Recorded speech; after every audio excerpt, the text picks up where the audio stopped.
resolution that they can never, ever again in perpetuity ever have anything like this again. I reserve the balance of my time. Gentlelady reserves. The gentleman from Texas.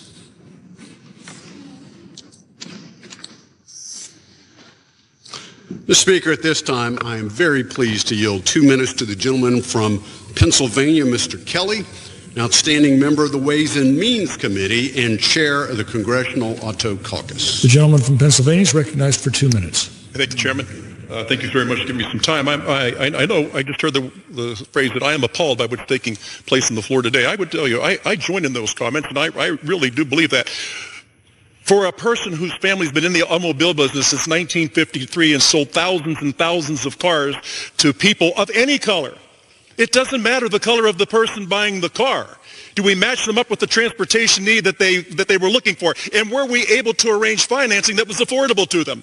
You cannot be in business for 65 years doing it the wrong way. And to impugn the integrity of the automobile people is absolutely beyond reproach. And so if you run out of facts, I guess the next thing you have to go to is discrimination.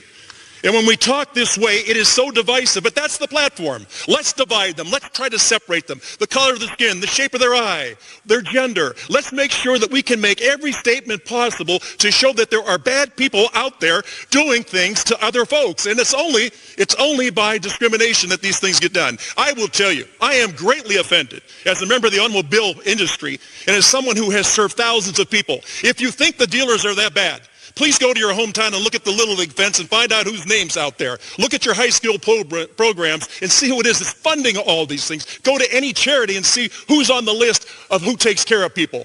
To sit here today and have to listen that somehow this is discriminatory just adds to the fact that when you're out of facts, when you don't know what you're talking about and what you've never done. Not one of your people have ever been on the floor and had tried, not this floor, I'm talking about the automobile floor. You know an awful lot about laptops, but you know nothing about blacktop. You get on that floor, you get on that lot, and you work with people to make sure they can have affordable transportation. Affordable transportation. Rather than this person trying to arrange financing by himself or herself, we rely on a dealer who has great heft within the financial community and to talk to lenders and say, we have a great customer here who's looking to buy a car. We need you to work with us to get them in this transportation. How in the world can you reduce this down to discrimination? We are doing the same thing every day that you are doing. We are trying to make sure that we're making America great every day in every way. And the best way to do that is to stop talking about discrimination and start talking about the nation. We're coming together as a people in spite of what you say. Thank you, gentlemen. I yield back. Gentleman's time has expired. Members are reminded to address their remarks to the chair. The gentleman from Texas reserves. The gentlelady from California. Thank you very much. The gentleman, Mr. Kelly, please do not leave because I want you to know that I am more offended as an African-American woman than you will ever be. And this business about making America great again, it is your president that's dividing this country. And don't talk to me about the fact that we don't understand what happens on the automobile. No, I will not yield. No, I will not yield. Okay. Don't tell me that we don't understand. That's the attitude that's been given toward women time and time again. The gentlelady will suspend. The chair wishes to remind all members that they are to address their remarks to the chair.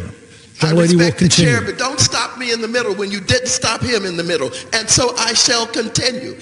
Don't you dare talk to me like that and think that somehow women don't understand what goes on the floor of automobile dealers. Minded to direct her remarks to the chair.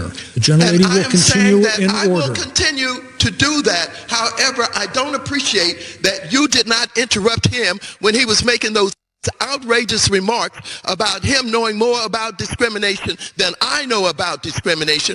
I resent that, and I resent the remark about making America great again. He's down here making a speech for this dishonorable president of the United States of America. Having said that, I reserve the balance of my time, and no, I do not yield not 1 second to you. Not 1 second.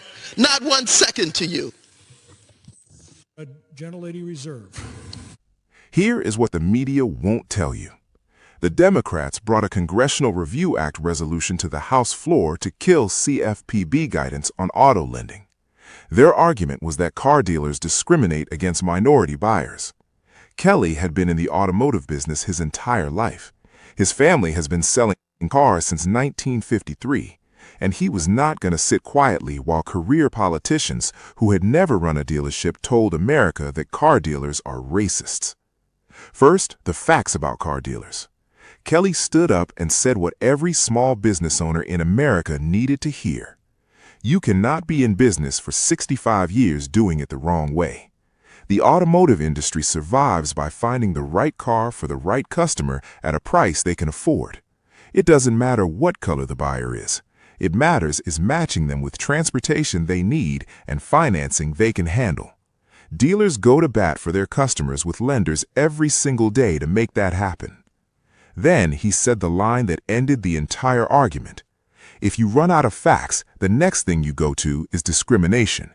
And when we talk this way, it is divisive. That is the platform. Divide them. Separate them by skin color, by the shape of their eyes, by their gender. Make sure we can point to bad people doing bad things to other people. And it is only by discrimination that anything gets done.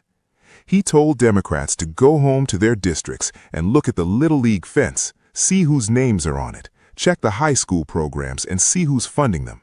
Go to any charity and see who's on the list of people taking care of their communities, car dealers, the people Democrats just called discriminatory. Then came the line the whole country needed to hear. You know an awful lot about laptops, but you know nothing about blacktop. Get on that floor